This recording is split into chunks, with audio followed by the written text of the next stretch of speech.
नमस्कार दोस्तों, स्वागत है आपका आपके अपने YouTube चैनल जीएस जीनियस में। जैसा कि आप स्क्रीन पर देख रहे हैं, 23 Hindus were killed and 152 temples were attacked in Bangladesh.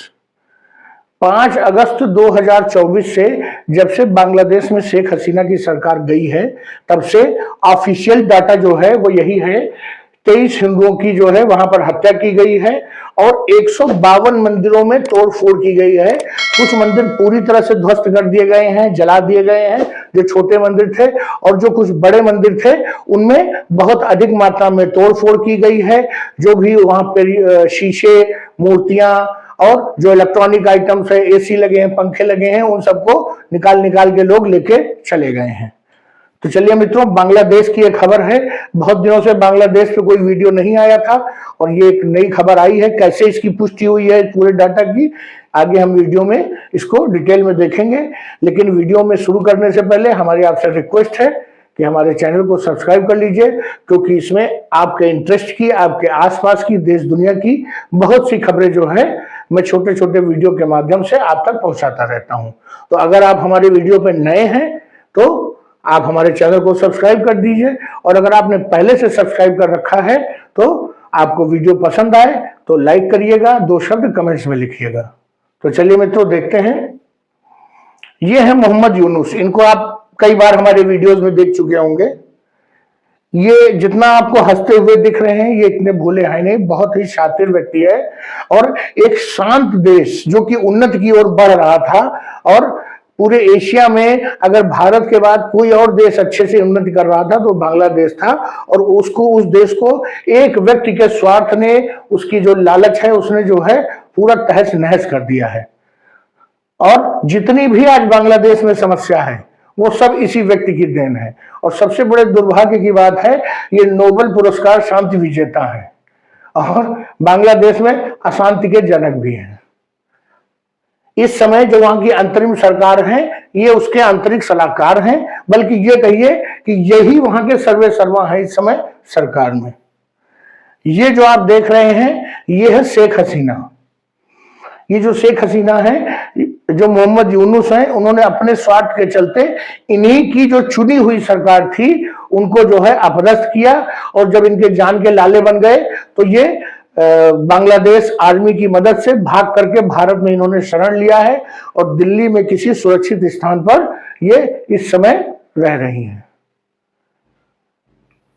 तो चलिए मित्रों, आगे देखते हैं। हाल ही में संसद में जो है एक प्रश्न पूछा गया, जिसमें कि सरकार ने जवाब दिया। कब जवाब दिया? 7 फरवरी 2025 शुक्रवार को। उन्होंने बताया कि जो बांग्लादेश में जब से शेख हसीना की सरकार गिरी है, ये 5 अगस्त 2024 को शेख हसीना को अपदस्थ किया गया था। तब उसके बाद जो वहां हिंसा भड़की है, उसमें कुल 23 हिंदुओं की हत्या की गई है और 152 मंदिरों में तोड़फोड़ की गई है। ये सवाल का जो जवाब है वो किसने दिया था? तो ये जो भारत का विदेश मंत्रालय है, उसमें राज्य मंत्री हैं कीर्तिवर्धन सिंह। उन्होंने जो है पार्लियामेंट में, जो है संसद में, एक प्रश्न के जवाब में ये बात कही थी।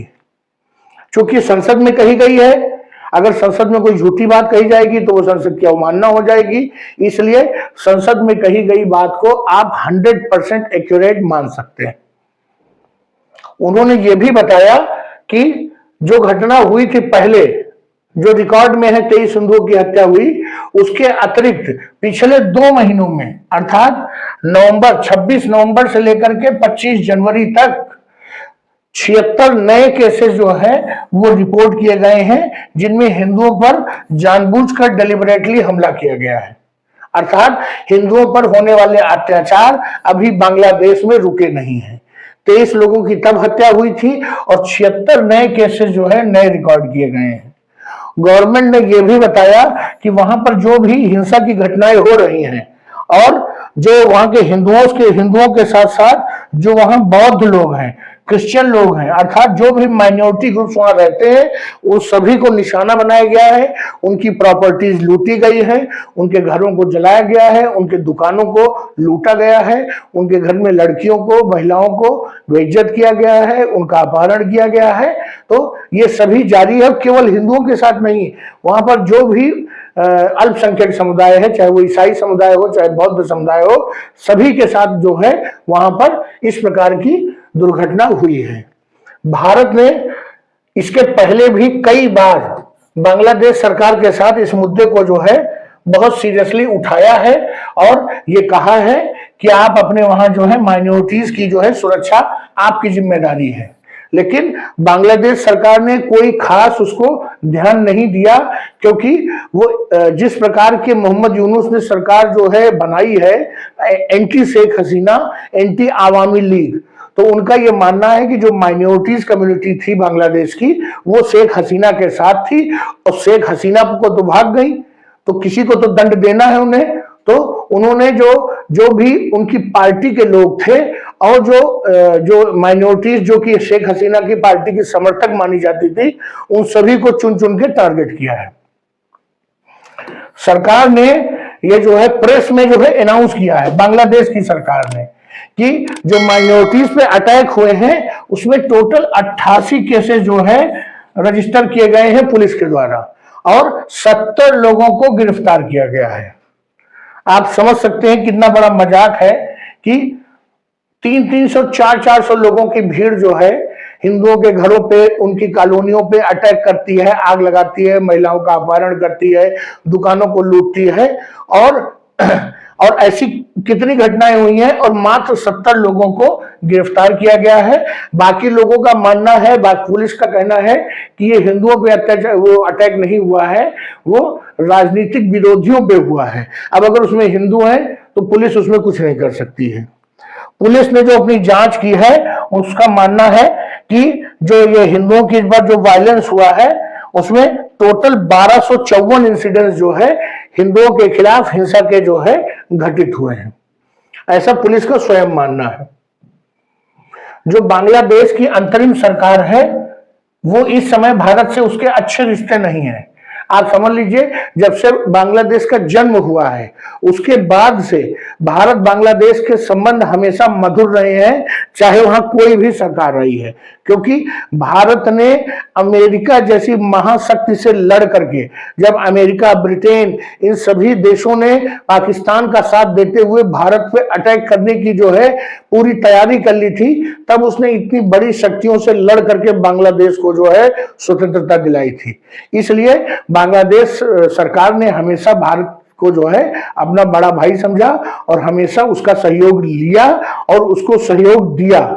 लेकिन मोहम्मद यूनुस जब से आए तब से वो एंटी इंडिया मूवमेंट उन्होंने चलाया और आजकल तो वो आईएसआई के कंधे पे हाथ रख के घूम रहे हैं।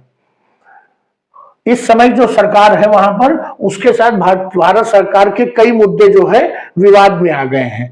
पहला मुद्दा तो यह है कि वो शेख हसीना का जो है प्रत्यर्पण चाहते हैं और भारत सरकार के साथ जो उनकी ट्रीटी है उसमें एक क्लॉज है कि जो भी राजनीतिक द्वेष के साथ प्रत्यर्पण माना जाएगा, जो राजनीतिक जो क्राइम होगा उसमें हम प्रत्यर्पण चाहे तो करें और चाहे तो ना करें।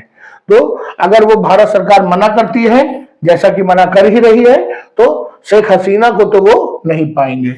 इसके अलावा पिछली सरकार के साथ हमारे जो लैंड जो डिस्प्यूट्स थे उनको सुलझाया गया था, अब वो फिर से उन्होंने उन जो ट्रीटीज थी उनको मानने से मना कर दिया है और जो बीएसएफ जो है भारत बांग्लादेश सीमा पे जो फेंसिंग कर रही है, जो तार लगाई जा रही है, वो सारे कंस्ट्रक्शन के लिए उन्होंने रोक लगा दी है और जब भी कंस्ट्रक्शन शुरू होता है तो वो लोग लड़ने आते हैं। इसके अलावा जो वहां पर नो मेंस लैंड है भारत बांग्लादेश के बीच में, वहां पर जो स्थानीय लोग हैं दोनों तरफ के, वो लोग खेती करते हैं, वहां पर खेती की जमीनें हैं, तो बांग्लादेश गार्ड्स जो हैं वो भारतीय किसानों को अपनी फसल के पास नहीं जाने देते हैं, जिसके कारण आए दिन वहां पर रोज झड़पें होती रहती हैं।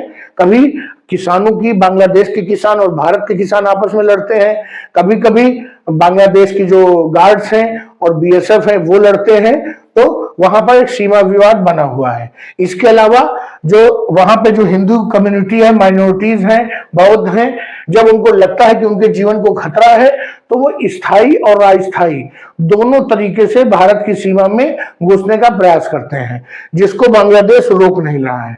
इसके अतिरिक्त उधर बहुत भारी मात्रा में बांग्लादेश से ड्रग्स की स्मगलिंग होती है, नशीले पदार्थों को, चूंकि बॉर्डर बहुत पास पास है दोनों देश की टेरिटरी, इसलिए आ जाकर या फेंक कर जो है नशीले पदार्थों की तस्करी हो जाती है।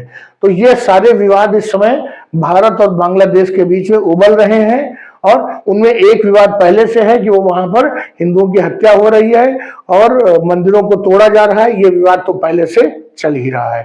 तो जो ये कीर्तिवर्धन सिंह का ये मानना है कि बहुत ही जल्दी बांग्लादेश में जो है चुनाव होंगे और उसके बाद वहां पर एक स्थायी चुनी हुई सरकार का जब गठन होगा जो कि जिम्मेदार होगी, और जो जो उनको वोट देंगे उन लोगों के प्रति जिम्मेदार होगी कि कैसे देश को जो है फिर से पटरी पर लाया जाए, कैसे देश की आर्थिक स्थिति ठीक की जाए। तो जब इस प्रकार की सरकार चुनी जाएगी जो कि इलेक्टेड सरकार होगी और जिम्मेदार सरकार होगी, तब हम उम्मीद कर सकते हैं कि भारत के और बांग्लादेश के रिश्ते पुनः जो है पटरी पर आ जाएंगे। तो मित्रों, ये मैंने आपको सूचना दी कि बांग्लादेश में अभी भी अल्पसंख्यकों पर हमले और उन पर अत्याचार जारी हैं, और वो तब तक जारी रहेंगे जब तक मोहम्मद यूनुस की सरकार वहां पर रहेगी। तो चलिए मित्रों, ये न्यूज आ रही थी, मैंने आज इस पर आपके लिए वीडियो बनाना उचित समझा। अगर आपको हमारा ये प्रेजेंटेशन विश्लेषण अच्छा लगा हो तो वीडियो को लाइक करिए, चैनल को सब्सक्राइब करिए। धन्यवाद।